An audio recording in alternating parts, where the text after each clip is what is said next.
নগাঁৱৰ মাজমজিয়াতে থকা এটা অনুষ্ঠান, যিটো অনুষ্ঠানৰ নগাঁৱৰ সমাজ জীৱনৰ বাবে বিশেষকৈ খেলা ধূলা আৰু আমাৰ প্ৰতিটো প্ৰজন্মৰ ব্যক্তিত্ব বিকাশৰ ক্ষেত্ৰত বৰ ডাঙৰ ভূমিকা পালন কৰি অহা নগাঁও ষ্টাৰ স্পৰ্টিং ক্লাবৰ 1964 চনতে জন্ম হৈছিলে আৰু ষ্টাৰ স্পৰ্টিং ক্লাবে সদায় বছৰে বছৰে যুগে যুগে সদায় বিভিন্ন প্ৰকাৰে নগাঁৱৰ জনজীৱনত যিটো অৰিহণা আগবঢ়াই আহিছে সেয়া আমি বৰ শ্ৰদ্ধাৰে সৈতে তাক সোঁৱৰিছোঁ আৰু স্বীকৃতি দিব খুজিছোঁ।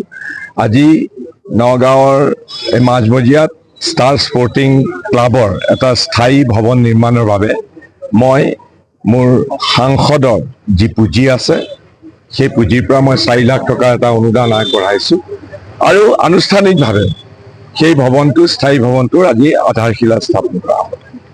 কৰ্তব্য কৰিছে, প্ৰত্যেক দলৰে একোটা নিজস্ব কাৰ্যসূচী আছে, গতিকে এই 5টা বিধানসভাৰ যি উপনিৰ্বাচন হ'ব, আমাৰ দলে এই উপনিৰ্বাচনে শেষ নহয়, তাৰপিছত আমাৰ বেলেগ বেলেগ নিৰ্বাচন আছে। 2026ত আমাৰ বিধানসভা নিৰ্বাচন আছে আৰু বিধানসভাৰ নিৰ্বাচনত আমি আশা কৰিছোঁ যে আমি ঐক্যবদ্ধভাৱে সকলোৱে মিলি সমভাৱাপন্ন সমগোত্ৰীয় যি আমাৰ ৰাজনৈতিক দলবিলাক আছে, বিশেষকৈ আঞ্চলিক দল আছে, সকলোৱে মিলি পেলাই আমি 2026ৰ বিধানসভা নিৰ্বাচন অৱতীৰ্ণ হ'ম।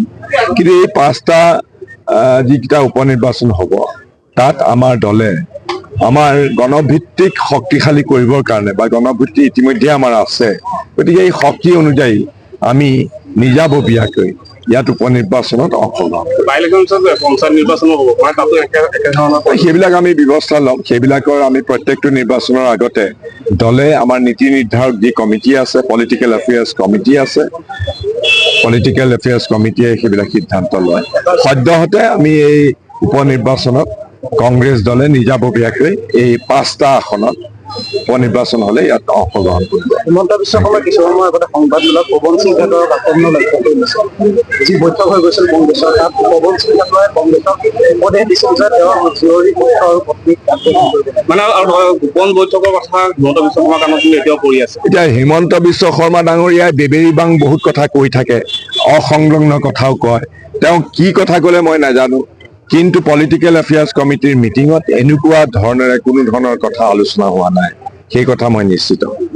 আমি লেণ্ড এডভাইজাৰী বৰ্ডৰ পৰা আমি লাভ কৰিছিলোঁ আৰু এই মাটিটোত বিভিন্ন অনুষ্ঠান আমি কৰি আহিছিলোঁ আৰু আজি সাংসদ মহোদয়ে এই আমাক 4 লাখ টকাৰ এটা স্কিম দিলে আৰু ইয়াত আমি ভালকে যাতে এই ওচৰৰ ৰাইজৰ উপকৃত হয় তেনেকুৱা ধৰণৰ সংগীত বিদ্যালয় বা চিত্ৰাংকন বিদ্যালয় তেনেকুৱা ধৰণৰ ৰাইজৰ লগত লৈ পেলাই তেনেকুৱা ধৰণৰ অনুষ্ঠান আৰু আমাৰ যিহেতু ক্লাবৰ এটা নাম আছে, এই ক্লাবৰ গৰিমা সদায় ৰাখি পেলাই কাম কৰিবলৈ যাম।